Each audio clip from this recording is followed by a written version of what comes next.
신약성경 333면 데살로니가 전서 5장 18절 말씀을 우리 한 목소리로 같이 봉독하시겠습니다.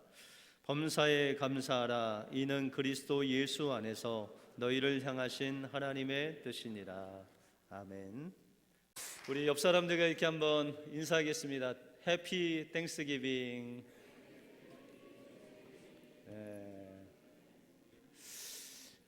여러분들 한 해 동안 인도하신 주님의 놀라운 은혜가 늘 여러분들 가정 속에 임하시길 원합니다. 분당 우리 교회 이찬수 목사님 설교에 이런 예화가 나옵니다. 2016년도 이제 수능을 치는데, 한국은 수능이라고 하죠. 여기는 SAT인데 한국은 한 번만 이 수능이 있습니다. 그래서 1년에 그 수능 시험 있으면은 학교 앞에 막 엿도 붙여놓고 부모님이 막 서 있고 대단합니다. 그런데 이 한국 수능 시험에서 아주 엄격한 그런 제도가 있는데, 그것은 핸드폰입니다. 여러분들 수능을 보는데 핸드폰을 가지고 가서 걸렸다 하면 시험을 치다가도 그냥 그 자리에서 실격 처리가 돼서 쫓겨나고, 그뿐만 아니라 내년도 한 해 동안도 수능을 못 친다고 합니다.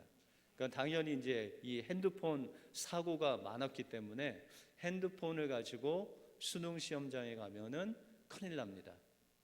그런데 어느 재수생이, 한번 실패를 겪은 재수생이 이제 시험을 치러 가려고 어머니가 해주신 아침밥을 잘 먹고, 또 어머니가 해주신 그 점심 도시락을 가방에 잘 넣고 이제 시험장에 갔습니다. 그리고 첫 시간 국어 시간에 국어 문제를 잘 풀고 있는데 갑자기 교실에서 핸드폰 소리가 나오는 거예요. 아니, 깜짝 놀라서 누가 이렇게 핸드폰을 대놓고 울리나 하고 봤더니 어떤 친구, 이 재수생 가방 속에서 이 핸드폰이 울리는 거예요. 그래서 감독관이 그 학생에게 바로 달려와서 그 학생의 그 시험지를 뺏고 각서를 쓰게 하고 그 교실에서 퇴장을 시켰습니다. 여러분들 1년 동안 정말 놀 거 못 놀고 먹을 거 못 먹고 공부한 그 학생에게는 정말 엄청난 사건이었습니다. 그런데 알고 보니까 이 학생의 어머니가 아침 일찍 일어나서 아침밥을 잘 하고, 또 점심 그 도시락을 잘 쌌는데 그 옆에 있는 핸드폰을 잘못해서 그 점심 도시락 가방 속에 떨어뜨리는 거예요. 그런데 그걸 엄마도 모르고 이 학생도 몰랐는데, 이제 엄마가 아침 일찍 아이를 보내고 식사를 하고 핸드폰을 찾으니까 핸드폰이 없는 거예요. 그래서 집 전화로 자기 핸드폰 찾으려고 거는 순간 그 수능 시험장에 그 핸드폰 벨이 울린 겁니다. 여러분들, 이 정도 되면 아들이 집에 와서 어떻게 될까요? 그냥 대성통곡하면서 엄마를 그냥 잡아먹으려고 원망하겠죠. 그죠? 저라도 그러지 않을까 생각하는데, 이 학생이 그날 저녁에 이 수험생들이 같이 공부하는 그 트위터에 글을 하나 올렸어요. 그 내용은 두 가지입니다. 한 가지는 같은 그 교실에서 시험을 보다가 내 가방에서 핸드폰 벨이 울려서 놀란 그 수험생들에게 미안하다는 내용이었어요. 내가 너무 핸드폰을 울려서 니네가 시험 볼 때 너무 놀랐는데 참 미안하다. 두 번째는 엄마를 비롯해서 많은 사람들이 내 걱정을 하는데 나의 꿈은 분명하다. 그래서 내가 대학을 한 1, 2년 늦게 가는 거는 나에게는 별로 그렇게 큰 의미가 없다. 내가 2년 후에 대학에 들어가서 나의 꿈을 이룰 거니까 너무 걱정하지 말라라는 오히려 그런 위로의 말을, 이 두 가지, 미안하고 또한 괜찮다라는 글을 올려서 신문에 이 기사가 났다고 합니다. 여러분들, 우리 미국 나이로는 한 20살도 안 되는 이 어린 나이에 엄청난 어려움을 겪었음에도 불구하고 이 귀한 학생이 정말 그 어려움을 대처하는 그 능력이 어떻게 보면 우리 어른들보다도 더 기특하게 그 일처리를 하는 것을 보고 이 청년이야말로 자족하는 마음, 자신의 어떤 상황 속에서 어려움 속에서 그것을 극복할 수 있는 그 자족의 마음이 있다라고 볼 수 있다는 것입니다.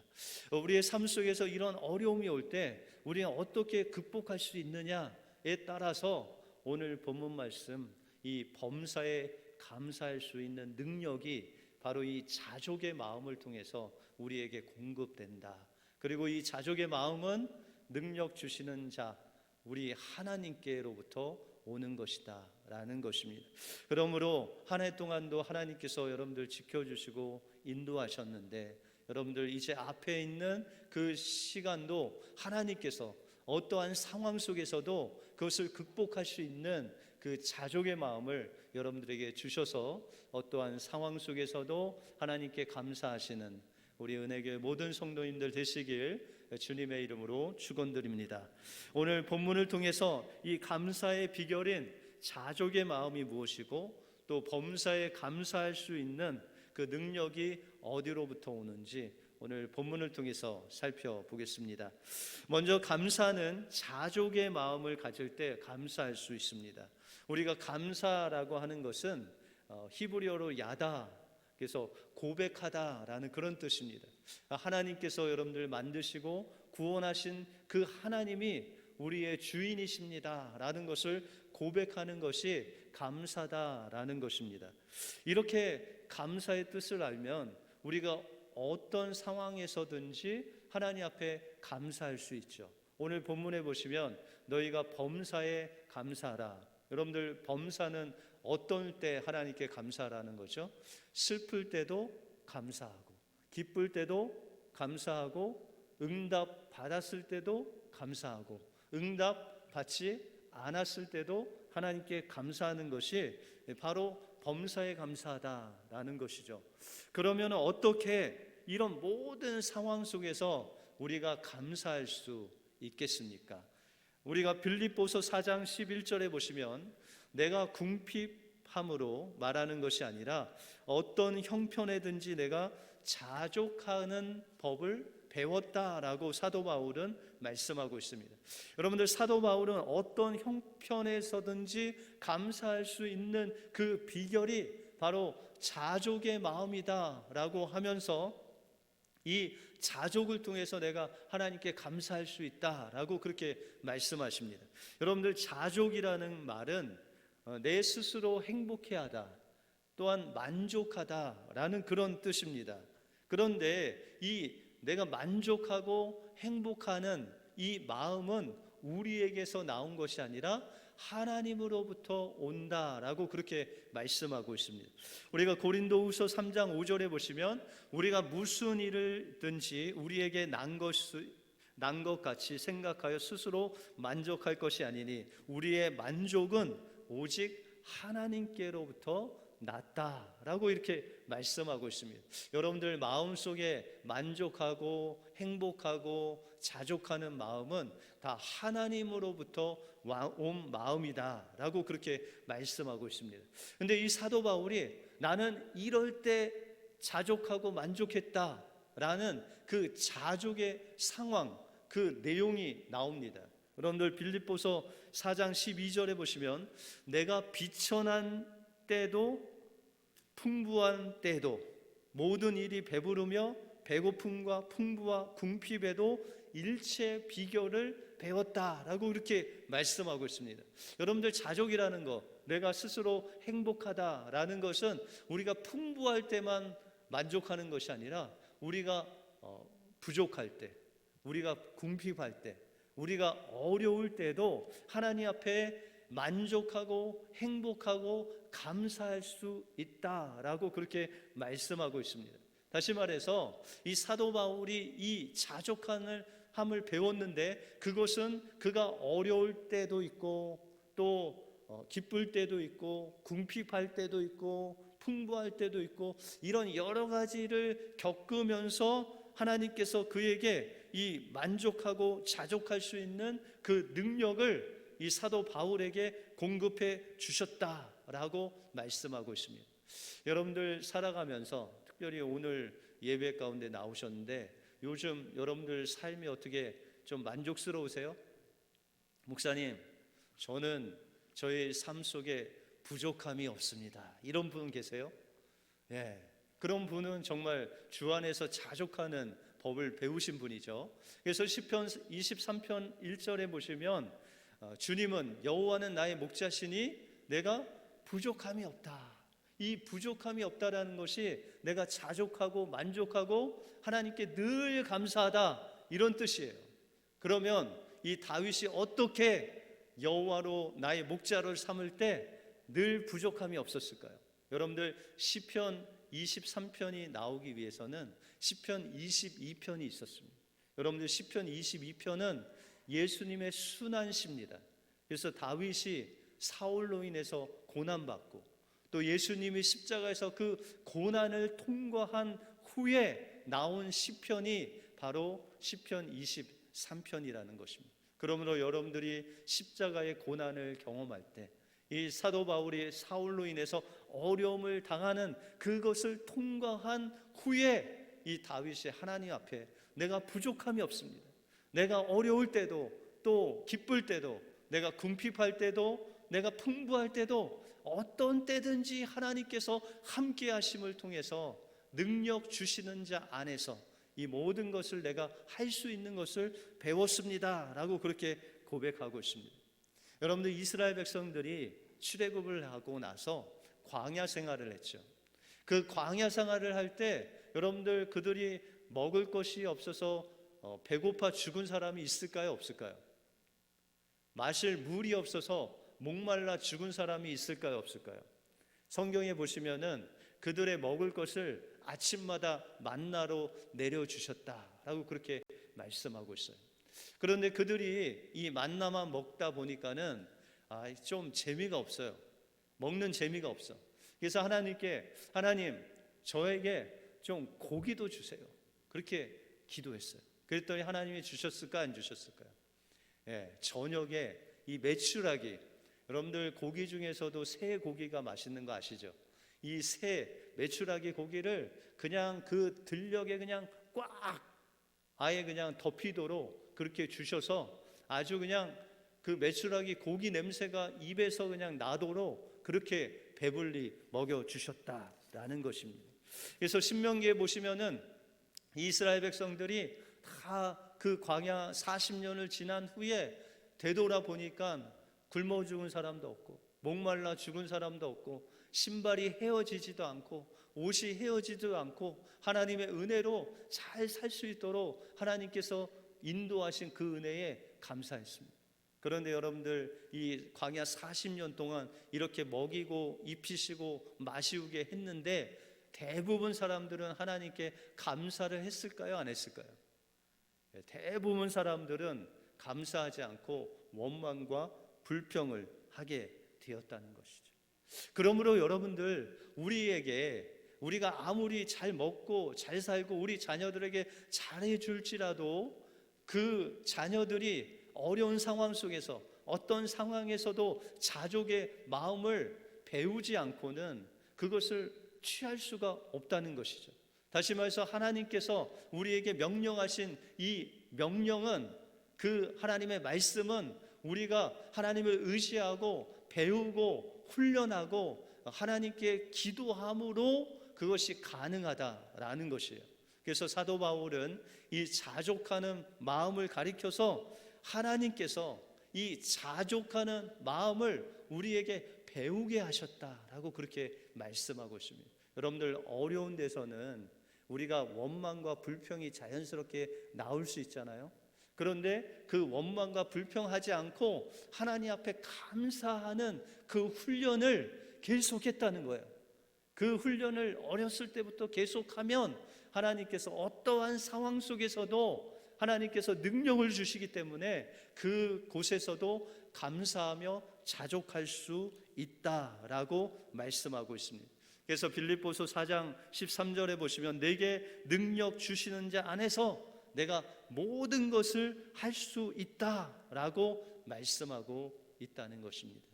이 말씀을 실천한 사람이 있는데, 우리가 한국에 다니엘 기도회라는 기도회가 있는데 이곳에서 간증하신 김희야 집사님이라는 집사님의 간증을 제가 듣게 되었습니다. 그것을 좀 소개하려고 합니다. 이 김희야 집사님은 나면서부터 얼굴 한 반쪽에 점이 있었어요. 붉은 점을 가지고 태어났어요. 그래서 저렇게 점을 가지고 태어나다 보니까 사람들이 지나갈 때마다 이 집사님을 보면은 그냥 지나가지 않고 한 번 더 보고 놀리는 거예요. 여러분들, 우리의 삶 속에 어떤 약점이 있으면 별명을 지어서 막 놀리잖아요. 그것과 같이 집사님은 얼굴에 점이 있다 보니까는 사람들의 맨날 놀림을 당하게 되었다는 것이죠. 그런데 어느 날 길을 가다가 이 사람들이 또 이 집사님을 보고 또 놀리는 거야. 수근수근 하면서 야, 쟤 봐, 쟤 얼굴 봐봐, 쟤 얼굴이 저게 얼굴이야 막 하면서 계속 수군대는 거예요. 그런데 이 집사님 마음속에 너무 놀리니까 마음속에 막 죽을 것 같은 그런 상처가 막 다가오는데, 이 집사님은 보육원에서 자랐지만 어렸을 때부터 교회를 다니고 하나님께서 감사하는 훈련을 시키셨어요. 그때 하나님께서 그 집사님에게 감사하는 그 말씀을 한 구절 주셨는데, 그 말씀이 마태복음 5장에 보시면 나는 너에게 이르노니 너희 원수를 사랑하며 너희를 핍박하는 자를 위하여 기도하라 라는 그 말씀이 생각났대요. 그래서 하나님께 기도하기를, 하나님, 저 사람들이 저를 놀리는데 하나님 분명히 저를 놀리고 핍박하는 사람을 위해서 기도하라고 하셨죠. 저는 저 사람들을 축복합니다. 저 사람들이 하나님을 알고 남들을 조롱하기보다 하나님의 축복하는 사람이 되게 해달라고 축복을 했대요. 그런데 예전 같으면 그런 놀림을 당하고 나면 마음에 상처가 돼서 어쩔 줄 몰라 했었는데 그 마음에 상처가 안 되더래요. 그래서 그가 깨닫는 것은 하나님께서 저 사람들, 나를 놀리는 사람들을 축복하라고 하신 말씀이 저 사람을 축복하고 또한 기도하라고 주셨지만 저 사람들을 아니라 나를 위해서 주셨구나라는 것을 깨달았대요. 그 다음부터는 누가 자기를 놀려도 그를 위해서 축복하고 또한 기도하면 그 마음에 상처가 안 생기고 오히려 그 사람이 불쌍해지고 사랑하는 마음이 생기셨대요. 그래서 늘 자기를 비웃는 사람한테 축복하고 기도하는 그런 감사의 습관이 생기셨대요. 그런데 그 이후에 이제 결혼을 앞두고, 하나님의 은혜로 결혼을 앞두고 있는데 코에서 계속 코피가 멈추지 않고 흐르는 거예요. 그래서 병원에 가서 사진을 찍어 봤더니 코 속에 종양, 악성 종양이 생겨서 그것을 수술해야 되는데, 그것을 수술하면 이 점하고 비교할 수 없도록 그 얼굴의 뼈를 다 깎아야 된대. 그러니까 이 뼈가 다 무너지는 거죠. 그래서 하나님께 기도하고 13시간 수술을 받으셨대요. 이제 수술 후에 의사분이 주위 사람들, 보호자하고 사람을 부르더니 이 집사님에게 거울을 보여주지 말라, 주변에 있는 거울을 다 치우라는 거예요. 괜히 그 거울로 자기 얼굴 봤다가는 극단적인 어떤 것을 할 수 있으니까 거울을 다 치워라. 그리고 이제 13시간 만에 이 집사님이 깨어서 있는데 너무 이 얼굴이 고통스럽게 진통이 있는 거예요. 너무 아픈 거예요. 뼈를 다 깎아내고 그 종양을 제거하는 수술을 받았습니다. 그런데 그 순간에 하나님이 또 감사의 제목을 주셨대요. 하나님, 저희 종양 때문에 죽지 않은 것 너무 감사합니다. 하나님, 제가 하나님 앞에 이 얼굴이 아플 때마다 손을 붙잡고 기도하고 감사하겠습니다. 그래서 이 집사님이 수술 후에 진통이 오고 고통스러울 때마다 얼굴을 만지고 하나님 감사합니다. 저 살려주셔서 감사합니다. 이렇게 계속 감사를 했대요. 근데 놀라운 일이 일어났어요. 그 얼굴을 잡고 기도할 때마다 진통이 없어지는 거예요. 그 진통이 있을 때마다 얼굴 잡고 감사했는데 그 엄청난 진통들이 계속해서 없어지는 놀라운 역사를 체험하게 되었다고 합니다. 그 후에 이제 결혼할 그 남편 된 사람이 자기의 이런 모습을 보고 도망갈 것 같았는데 그 남편이 이야기하기를 나는 네 얼굴 보고 네 점 보고 결혼하는 것이 아니라 네 마음 보고 결혼하는 거다라고 하면서 결혼을 했어요. 그리고 저렇게 화장 기술이 좋죠. 다 이렇게 화장을 하고 결혼을 하고 나서 하나님께서 귀한 딸을 주셨는데 두 딸을 주셨대요. 그런데 이 집사님이 딸을 키우면서도 계속 감사하는 것들을 이 아이들한테 보여준 거예요. 그래서 어느 날 이 딸을 주신 거 너무 감사한데 이 딸을 위해서 식사를 준비하고 또한 음식을 하다가 손이 좀 비었어요. 피가 나는 것을 보고 이 딸이 놀래갖고 엄마한테 달려와서 엄마 어떡해 엄마 어떡해 하는데 엄마가 야 괜찮아 이거 많이 다칠 수 있는데 하나님이 조금만 다치게 하셨어.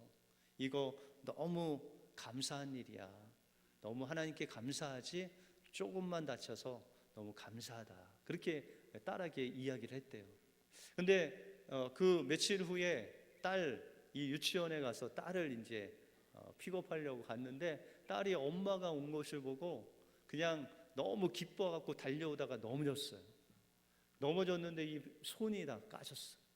그래서 엄마가 놀래서 막 털털 이렇게 치우면서 얼마나 아프니 했더니 그 씩씩한 딸이 탁탁 털고 일어나더니 뭐라고 이야기하냐면 엄마 나 많이 다칠 수 있었는데 요것밖에 안 다쳤어요.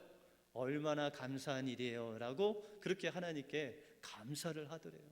그래서 너무 감사한데 이 아이가 이제 점점 커서 고등학생이 됐는데 어느 날 엄마한테 다가오더니 그 엄마의 아픈 얼굴에 자기의 얼굴을 이렇게 쓰다듬으면서 엄마의 엄마 누군지 알아? 이렇게 물었대요. 그래서 엄마는 어렸을 때 보육원에 들어가서 엄마 얼굴을 잘 몰라. 그렇게 이야기했대요. 그랬더니 엄마 너무나 불쌍하다. 근데 그 얘기를 듣는데 그렇게 눈물이 나더래요. 이 집사님은 어렸을 때 보육원에서 자라면서 맨날 아이들에게 놀림받고 조롱받고 뭐 잘한다 뭐 어떻게 보면 불쌍한데 불쌍한 소리는 한 번도 못 듣고 맨날 그렇게 조롱하는 소리만 듣다가 이 딸에게 불쌍하다라는 그 말을 듣는데 그냥 마음이 그냥 상처가 싹 녹는 그 느낌이 들면서 이 아이를 꼭 안고 하나님께 감사하는데 그 딸이 이제 엄마 제가 있으니까 엄마는 외롭지 않습니다 라고 하는데 그 엄마와 딸이 껴안고 그렇게 펑펑 울면서 하나님께 감사를 했다는 것입니다. 그리고 시술한 지 25년이 지난 지금도 이제 간증하면서 다니면서 그 큰딸과 함께 하나님께 감사하면서 마지막으로 하나님 앞에 감사를 하는데 그 집사님이 낳아준 생모, 낳아준 아빠를 그렇게 찾아도 오지 않는다는 거예요. 우리 같아도 안 가죠, 그죠? 그 아이를 버리고 그렇게 어려운 시기를 지났는데 어떻게 오겠어요? 근데 그 집사님은 마지막으로 그 자신을 낳아주신 엄마에게 고백을 하나 했습니다. 그러면서 이렇게 고백했습니다. 엄마, 제가 이 세상에서 빨리 혼자 살 수 있도록 자립할 수 있도록 해주신 것에 감사합니다. 엄마, 저를 버린 거 마음에 두지 마시고 정말 저를 한 번만 만나 주십시오 하고 그렇게 엄마한테 마지막 이야기를 남겼다고 합니다. 우린 때로는 이 집사님과 같이 어려움을 겪을 때가 있습니다. 우리의 삶 속에 남이 갖지 않는 그 어려움, 비천함, 궁핍, 정말 누구에게 이야기할 수 없는 그런 어려움이 있을 수 있습니다. 그 수능 시험을 보다가 자기 잘못도 아닌데 2년 동안 수능 시험을 못 보는 그런 청년도 있을 수 있습니다. 그럴 때 우리는 원망하고 정말 하나님 앞에 불평할 수 있지만, 그럼에도 불구하고 그것을 뛰어넘는 복된 일들을 예비하신, 우리에게 능력 주시는 자 안에서 우리가 모든 것을 할 수 있게끔 인도하시는 그 하나님께 자족하고 만족하고 행복하게 하고 하나님께 감사하며 나갈 때, 하나님께서 우리에게 능력을 주셔서 그 어려움도 능히 이겨 나갈 뿐만 아니라 하나님의 놀라운 뜻이 여러분들 통해서 이루어질 수 있도록 인도해 주실 줄 믿습니다. 여러분들 한 해 동안 정말 수고하셨습니다. 여러분들 한 해 동안 신앙생활 하시느라고 수고하셨습니다. 그리고 여러분들의 정말 그 헌신과 수고를 통해서 우리 은혜교회가 하나님의 그 뜻을 이루어가는 놀라운 한 해인 줄을 믿습니다. 그러므로 이제 앞으로 남을 시간도 여러분들 하나님께서 어떠한 상황 속에서도 여러분들을 일으켜 주시고 여러분들에게 만족을 주시고 행복을 주실 그 하나님을 바라보면서 매일매일 자족하는 마음 가지고 하나님 앞에 범사에 감사하심으로 하나님의 뜻을 이루시는 여러분들의 삶이 되시길 주님의 이름으로 축원드립니다. 기도하겠습니다. 하나님 감사합니다. 오늘 추수감사주의를 맞이해서 하나님 사도 바울이 그 어려운 상황 속에서도 원망과 불평하지 않고 하나님 앞에 자족하면서 하나님 앞에서 범사에 감사할 수 있었던 것은 바로 우리에게 능력 주시는 자 안에서 그것을 극복할 수 있는 능력이 바로 하나님으로부터 나온다는 것을 보게 해주심을 감사합니다.